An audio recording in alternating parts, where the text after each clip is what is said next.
Hello student, how are you? I am your biology mentor Raksha Bhatt and let us continue chapter number 5 and our topic is sex determination in honeybee. Okay, do you know what is honeybee? Honeybee क्या है? It is a very small fly which gives us honey, है ना? Honeybee हमें क्या देती है बेटा? Honey देती है, clear? Do you know the scientific name of honeybee? Honeybee का scientific name पता है बेटा सबको? Yes, बोलिए तो. कौन सा है बोलो तो? Very good. Apis indica. The scientific name of Indian honeybee. The scientific name of Indian honeybee is Apis indica. Clear? Honeybee के अंदर कितनी कास्ट होती है पता है आपको? बोले तो हनीबी के अंदर कितनी कास्ट होती है? There are 3 caste in honeybee. Okay, कितनी कास्ट होती है? 3 कास्ट. एक कौन होती है बेटा? क्वीन. ओके, क्वीन का नंबर कितना होता है? 1, सिंगल, एक ही होती है. कैसी होती है बेटा? फर्टाइल होती है. मीन्स वो सेक्सुअल रिप्रोडक्शन करके ऑफस्प्रिंग प्रोड्यूस कर सकती है. क्लियर बेटा? सेकेंड कास्ट कौन सी है भाई? सेकेंड कास्ट है ड्रोन की. It is a male honeybee. Okay, उसके नंबर्स कैसे होते हैं? Many. They are many in number और दे आर ऑल्सो फर्टाइल, है ना? तो भाई क्वीन एंड ड्रोन दोनों का फंक्शन क्या है? रिप्रोडक्शन. रिप्रोडक्शन किए जाओ और बस्ती वगैरह किए जाओ. क्लियर बेटा? ओके. थर्ड हनी बी है बेटा. वो कौन है पता है? Yes, it is a worker bee which is Sterlite. वो स्टराइल होती है, means they can not produce their babies. Sterlite होती है, ओवम प्रोडक्शन नहीं होता उसके अंदर, बच्चा प्रोड्यूस नहीं कर पाती उसका. ओके, तो भी ये वर्कर बी का काम क्या होगा? तो this worker bee they visits flower. समझ में आया? फ्लावर की विजिट करती है. This suck the nectar of the flower. समझ में आया? फ्लावर का जूस को पी लेती है. Okay, store that nectar in their stomach.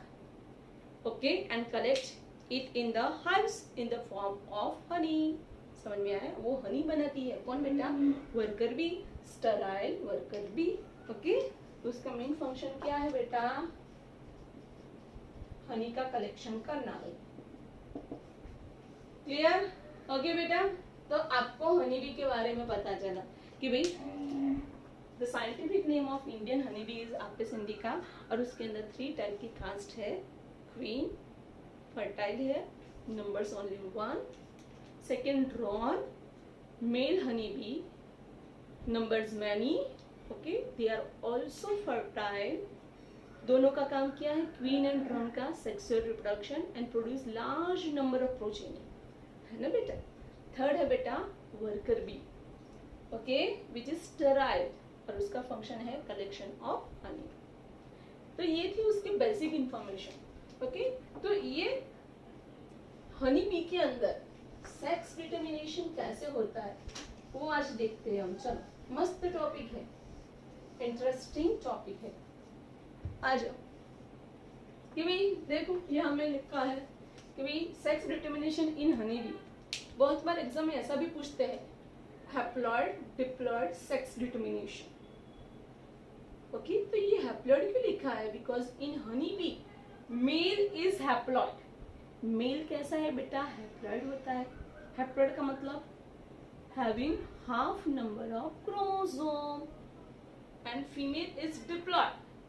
Female के अंदर क्रोमोसोम पैर में होते हैं, है ना? so the female is diploid. okay, so this mechanism is also known as haploid diploid mechanism of sex determination. Exam में ऐसा आया तो आपको क्या लिखना है? Sex determination in honey B. Clear? Okay, पहले मैं आपको चार्ट समझा देती हूँ जिससे पूरी थियरी परफेक्टली लर्न हो जाएगी. चलो आ जाओ बेटा. Okay, this is female honeybee.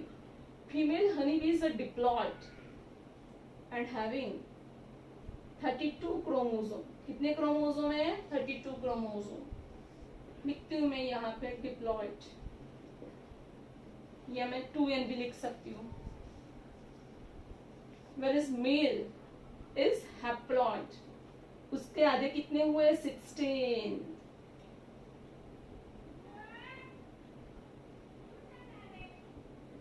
Haploid को सिंगल एन भी लिख सकते हैं बेटा. Okay, clear. ये दोनों कौन है भाई? पेरेंट है. पी फॉर पेरेंट है. Okay, female honey bee, male honey bee. ये फीमेल कौन होगी? सोचो, ये फीमेल कौन होगी जो यहाँ पे फर्टिलाइजेशन में पार्ट ले रही है? कौन होगी? क्वीन होगी, ऑब्वियसली, बिकॉज क्वीन फर्टाइल है. वर्कर भी कैसे है? स्टराइल है. वो एग या ओवम फॉर्म नहीं करेगी बेटा. तो ये फीमेल कौन होगी बेटा? क्वीन होगी. ओके, तो here the parent is diploid, और हमें पता है कि when the parent is diploid at that time during gamete formation which type of cell division occur. तो भाई इसमें से गैमेट बनेंगे, और जितने भी गैमेट बनेंगे उसके अंदर कितने क्रोमोसोम होंगे? 16 क्रोमोसोम होंगे.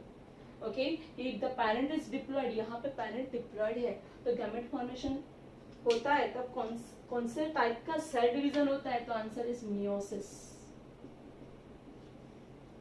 याद रखना. Clear? This meiosis is known as reductional division. उसको क्या बोलते हैं बेटा? रिडक्शनल डिवीजन बोलते हैं. क्या बोलते हैं? Reductional division. क्यों? Because number of chromosome is reduced in gamete. देखो, पैरेंट में कितने थे? 32 थे. गैमेट में कितने हुए? 16 है ना बेटा? रिड्यूस हो गए ना. That's why meiosis is also known as reductional division. Meiosis कब होता है? जब पैरेंट डिप्लॉयड होता है तभी. पैरेंट हैप्लॉयड होगा तो मियोसिस होगा नहीं. समझ में आया? क्लियर? इंपॉर्टेंट एमसीक्यू क्वेश्चन कि भाई फीमेल हनी बी और queen produces female gamete means ovum by which process? Bye meiosis. Meiosis नहीं लिखा होगा तो क्या लिखा होगा? Reductional division. मियोसिस का दूसरा नाम है. समझ में आया बेटा? Clear? Whereas here male produces sperm. Okay, here male is haploid, single N. Male is haploid. Clear? So if the parent is haploid, then during gamete formation, which type of cell division takes place? तो answer क्या आएगा? Mitosis. याद रखना है, most important. कि जो parent haploid होगा, यहाँ मेल पैरेंट हैप्लॉइड है, पहले से ही आधे क्रोमोसोम है. समझ में आया? तो उसमें कभी मियोसिस नहीं होगा. तो उसमें क्या होगा? गैमेट फॉर्मेशन किसके थ्रू होगा? माइटोसिस के थ्रू होगा. क्लियर? ओके. माइटोसिस का दूसरा नाम जानते हो बेटा? Do you know the second name of mitosis? Equational division. Okay, मैं साइड पे लिखती हूँ फिर रख लूंगी कि मैं माइटोसिस को क्या बोलते हैं.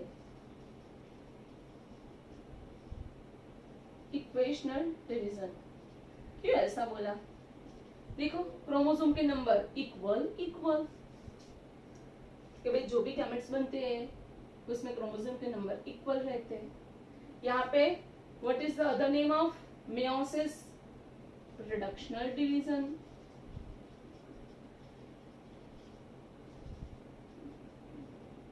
क्यों भी उसको रिडक्शनल डिवीजन बोलते हैं? क्रोमोसोम के नंबर रिड्यूस हुए भाई, आधे हो गए. That's why it is known as reductional division. Okay, इतना क्लियर हुआ? ओके, चलो.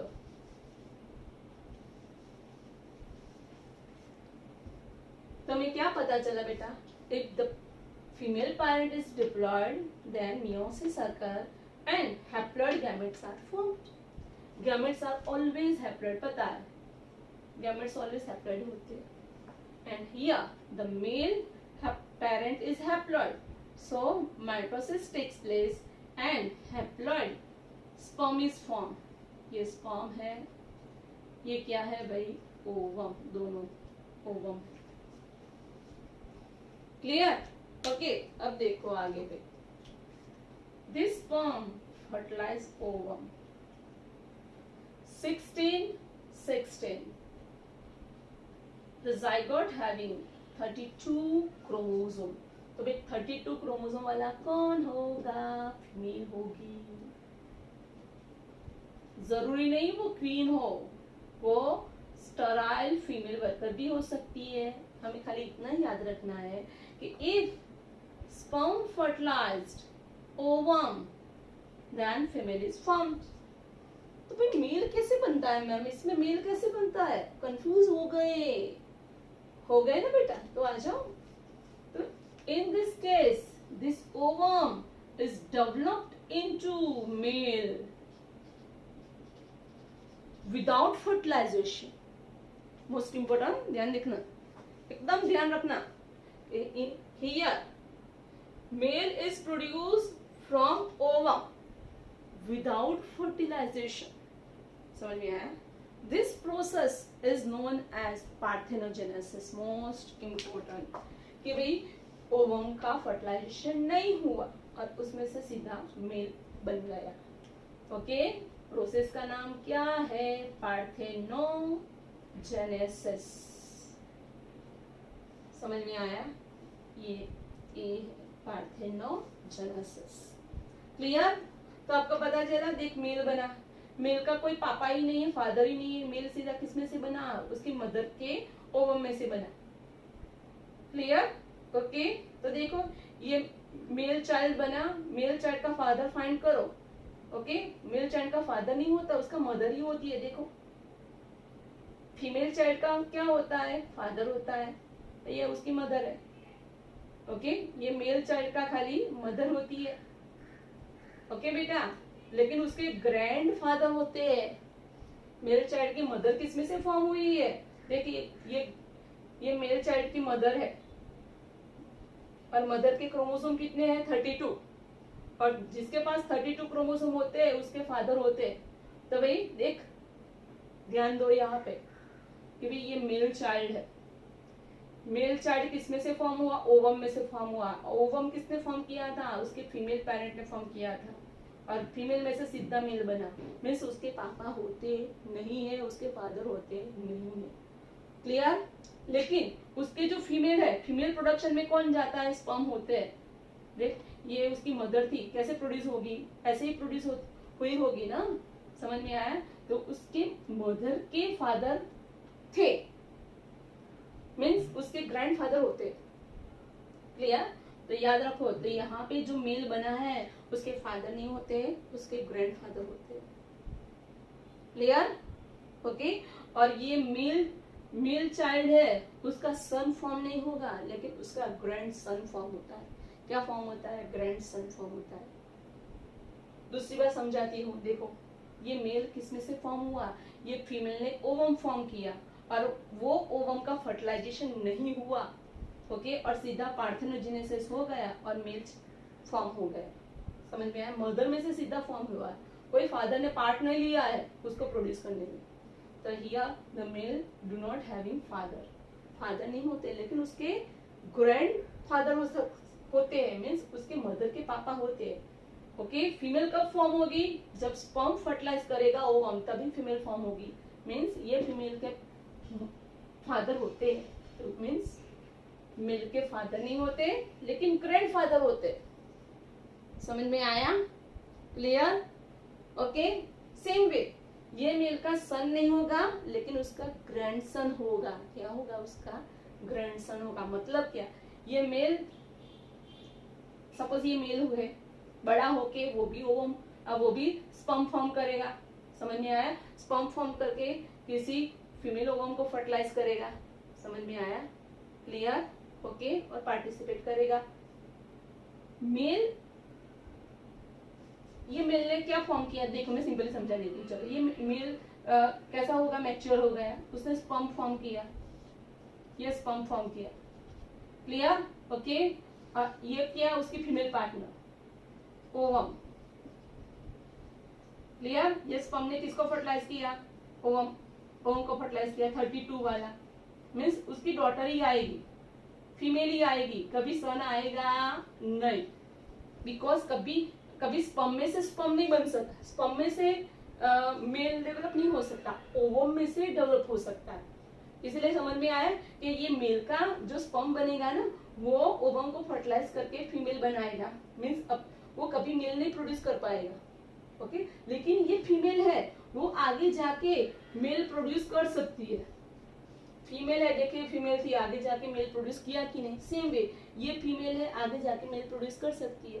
क्लियर, समझ में आया कि मीन्स ये मेल का सन पॉसिबल नहीं है लेकिन उसका ग्रैंडसन पॉसिबल है।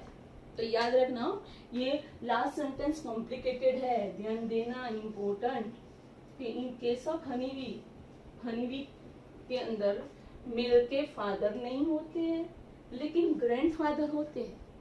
समझ में आया, मेल का सन नहीं होता है लेकिन ग्रैंड सन होता है, मैंने अभी समझाया, क्लियर हुआ, ओके।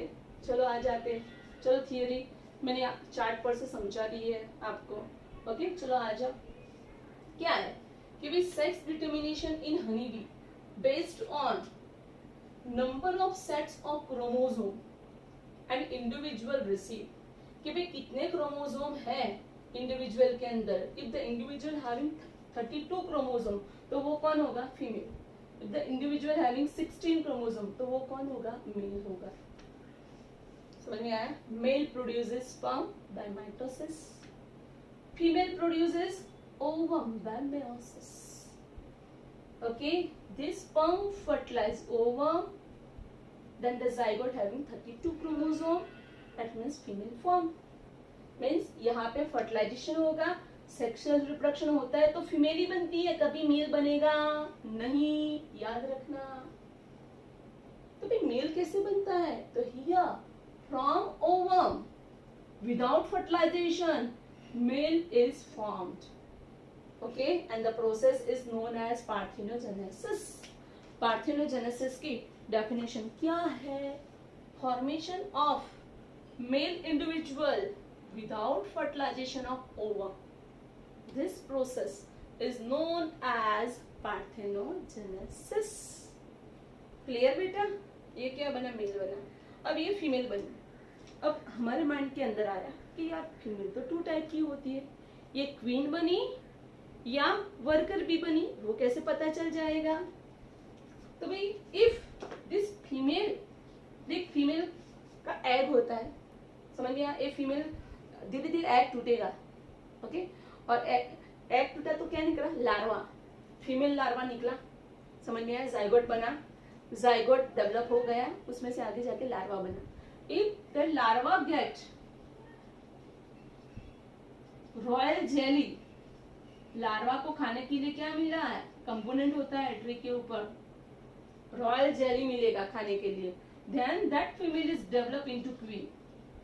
रॉयल जेली लिमिटेड होती है, एक ही हनी भी खा सके इतनी होती है, समझ में आया कि भाई ये फीमेल जाइगोट बना, this zygote develop into larvae, and if these larvae get royal jelly as a food, then it is developed into queen.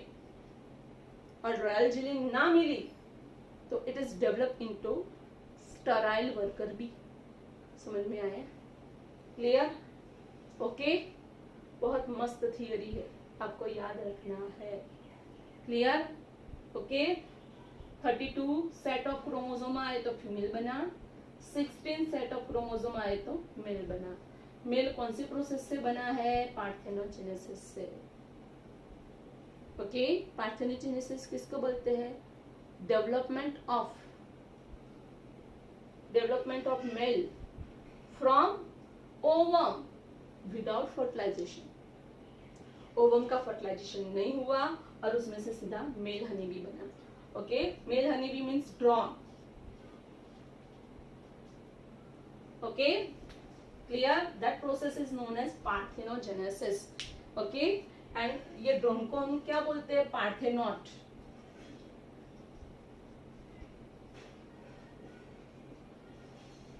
Because वो पार्थेनोजेनेसिस से बना है, so it is known as parthenote, clear, okay बेटा, समझ में आ गया सबको, clear, most important theory है, हमें एकदम परफेक्ट परफेक्टली लर्न करनी है बेटा, मोस्ट इम्पोर्टेंट। नीट के एमसीक्यू में भी आती है, बोर्ड के अंदर भी आती है। ओके बेटा, परफेक्टली क्लियर करना। Parthenote, here the drone is a product of parthenogenesis, so it is known as parthenote. ये नीट का पॉइंट में ले लीजिए, समझ में आया बेटा?